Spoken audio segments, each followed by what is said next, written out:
अपराधी कितना भी शातिर हो, उसे लगे कि वह वारदात को अंजाम देगा और किसी को उसका पता नहीं चलेगा। वारदात के वक्त या वारदात करते हुए हर अपराधी या शरारती तत्व कमोबेश यही सोचता है, लेकिन फिर भी वह कुछ न कुछ ऐसा सुराग छोड़ ही देता है जिससे उसका जुर्म छुप नहीं पाता और पुलिस के हत्थे वह चढ़ ही जाता है। पुलिस से बचने की ऐसी ही कहानी यमुनानगर की शिल्पी ने भी गढ़ी थी, लेकिन शिल्पी की कहानी ताश के पत्तों की तरह इस कदर बिखरी कि जब उसके जुर्म का पर्दाफाश हुआ तो उसके पास अब मुंह छिपाने के सिवाय कोई रास्ता ही नहीं बचा। यमुनानगर निवासी शिल्पी यूं तो पुलिस इंस्पेक्टर निर्मल सिंह की पत्नी है, लेकिन उसके दिमाग में इतने शातिराना खुरापात थी कि इंस्पेक्टर भी अपनी पत्नी के दिमाग में चल रही इस खुरापात को नहीं भांप पाया। पत्नी काफी समय से अपनी सास को ठिकाने लगाने की सोच रही थी। 11 नवंबर को तो हद ही हो गई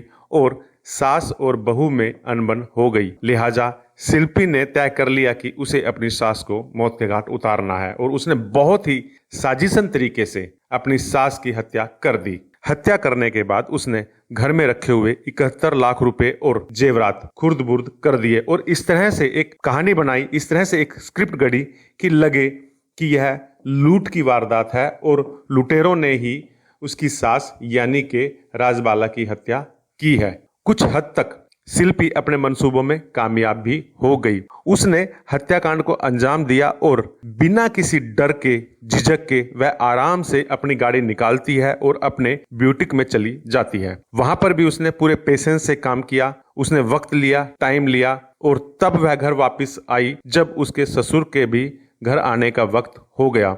लेकिन उस दिन उसका ससुर कुछ लेट था, वह समय पर घर नहीं आ पा रहा था, तो शिल्पी ने घर के बाहर खड़े होकर अपने ससुर के आने का इंतजार किया और जब ससुर आया और वह घर के अंदर चला गया तो शिल्पी भी उसके पीछे पीछे घर में चली गई। और एक बार तो ऐसा लगा कि शिल्पी अपने मंसूबों में कामयाब हो गई है। ससुर ने जैसे ही अपनी पत्नी की लाश को घर में देखा तो उसने तुरंत ही पुलिस को फोन किया और आनन फानन में सभी ने यह मान लिया कि यह लूटपाट की वारदात है। इस तरह की गुत्थी को सुलझाने में माहिर पुलिसकर्मी भी एक बार तो शिल्पी की इस पूरी स्क्रिप्ट में फंस चुके थे। उन्होंने भी मान लिया था कि हाँ, यह लूटपाट की वारदात है।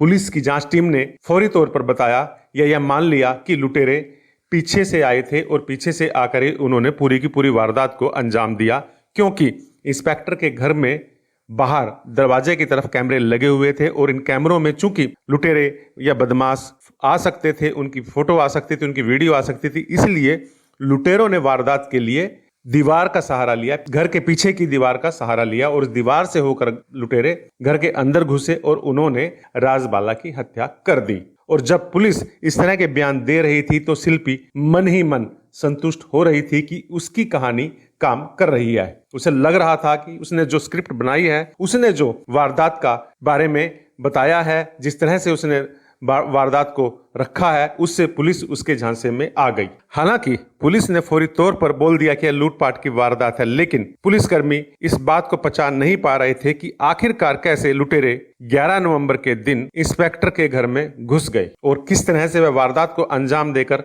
बिना किसी सीसीटीवी कैमरे में आए फरार हो गए।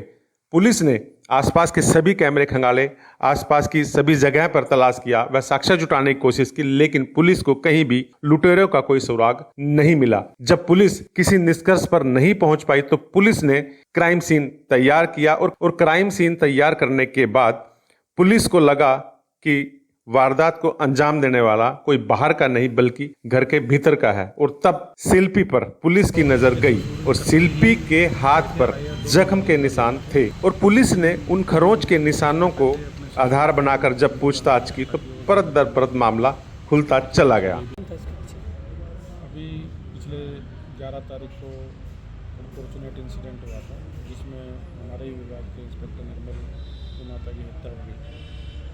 उसमें इन्वेस्टिगेशन हमने काफ़ी गहराई से की है और जो भी हमारी CIA 1, CIA 2, एंटीबॉडी स्टाफ और महिला सचिव, मेरे पर्यवेक्षण विभाग लगातार हम इस पर इन्वेस्टिगेशन कर रहे थे।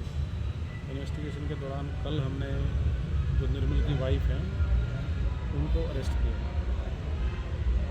सर हमने जो अभी तक इन्वेस्टिगेशन में पूछताछ में जो चीज़ें सामने आई हैं उसके आधार पे घरेलू जो कारण हैं उनकी वजह से ये इंसिडेंट हुआ और घरेलू कारणों की वजह से ही झगड़ा हुआ था दोनों सास और बहू के बीच में 11 तारीख को। उस झगड़े के दौरान जो निर्मल की वाइफ हैं आरोपिया शिल्पी उनके द्वारा हत्या की गई और उस हत्या को छिपाने के लिए उन्होंने जानबूझ करके जो घर में अलमारी में से सामान इधर उधर खुर्द-बुर्द किया गया और उसको बिखेरा गया। ये दोनों ही आरोपिया और इसके ससुर इकट्ठे ही आए दोनों अलग अलग गाड़ियों में थे, लेकिन जानबूझ करके इसने पहले अपने ससुर को अंदर जाने दिया ताकि वो जाकर के अंदर देखे। उसके पीछे पीछे इन्वेस्टिगेशन में ये फैक्ट सामने आए, कहीं और भी ये अटैच थे। कितने साल पहले? इनके पास करीब 12 साल का बेटा है और शादी को 13-14 साल है। सर क्या वो बुटीक पे काम अटैचमेंट थी? वो हम बाद में जब इन्वेस्टिगेशन और ज़्यादा अपडेट करेंगे। अभी माननीय न्यायालय से एक बार रिमांड ले करके और इन्वेस्टिगेशन को और ज़्यादा डिटेल्ड करने की कोशिश की जाएगी। जो भी फैक्ट्स उसमें अपडेट होंगे बाद में आप लोगों को उसके बारे में अपडेट करवाएंगे। सर पारिवारिक बैकग्राउंड भी? इसके भाई के बारे में आपराधिक रिकॉर्ड है, लेकिन हमारी इन्वेस्टिगेशन में अभी तक हम उसको लिंक नहीं कर रहे। हालांकि पुलिस के लिए सिर्फ शिल्पी की बाजू पर खरोंच के निशान ही एक बड़ा सबूत नहीं बने। इससे पहले भी शिल्पी ने वारदात को 1 से 1:30 बजे बताया, लेकिन पोस्टमार्टम रिपोर्ट में पता चला कि हत्याकांड 11 साढ़े 11 बजे ही अंजाम दे दिया गया था। और जब पुलिस ने हत्याकांड के वक्त शिल्पी की लोकेशन ट्रेस की तो पाया कि वह भी घर के आसपास थी, यानी कि कहीं ना कहीं हत्या और शिल्पी में कोई संबंध था। पुलिस के पास अब संदेह करने का कोई आधार नहीं था। पुलिस को क्लियर हो गया था कि शिल्पी ने ही इस वारदात को अंजाम दिया है और तब पुलिस ने शिल्पी को हिरासत में लेकर जब पूछताछ की तो पुलिस के सामने शिल्पी ने सारी बात उगल दी। घटना यमुनानगर की है। 11 नवंबर के दिन टाउन पार्क के पीछे सेक्टर 18 में पंचकुला में तैनात इंस्पेक्टर निर्मल सिंह की पत्नी शिल्पी ने उसकी माता की गला दबाकर हत्या कर दी। राजबाला और शिल्पी घर में रहते थे, लेकिन दोनों के बीच में खटर-पटर रहती थी। दोनों के बीच में अक्सर विवाद बना रहता था। हालांकि पुलिस अब इस दूसरी थ्योरी पर भी काम कर रही है। पुलिस का मानना है कि शिल्पी ने इस वारदात को जब अंजाम दिया तो कोई ना कोई और भी उसके साथ था।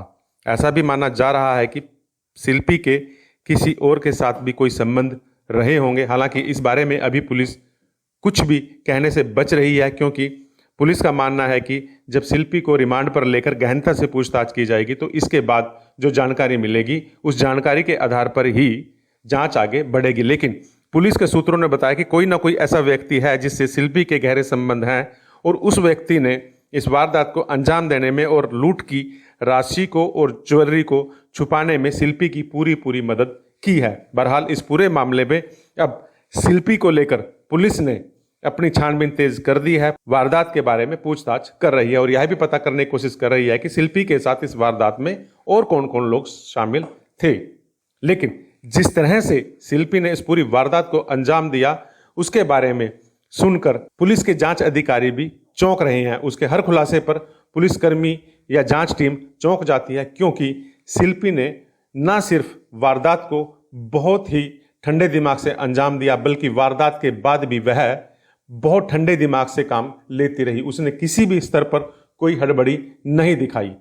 लेकिन कहते हैं अपराधी कितना भी शातिर हो, वह कुछ न कुछ कोई ना कोई ऐसा सबूत, कोई ना कोई ऐसा प्रमाण अपने पीछे छोड़ ही देता है, जिसके बाद वह कानून के शिकंजे में फंस जाता है। शिल्पी के साथ भी ऐसा ही हुआ। अब देखना यह होगा कि पुलिस अब इसमें कितने और ठोस और मजबूत तथ्य जुटाती है, जिससे शिल्पी का यह अपराध कोर्ट में साबित हो सके। इस पूरे हत्याकांड पर हमारी नजर बनी रहेगी। आपसे निवेदन है आप हमारे चैनल को लाइक करें, सब्सक्राइब करें। धन्यवाद। जय हिंद।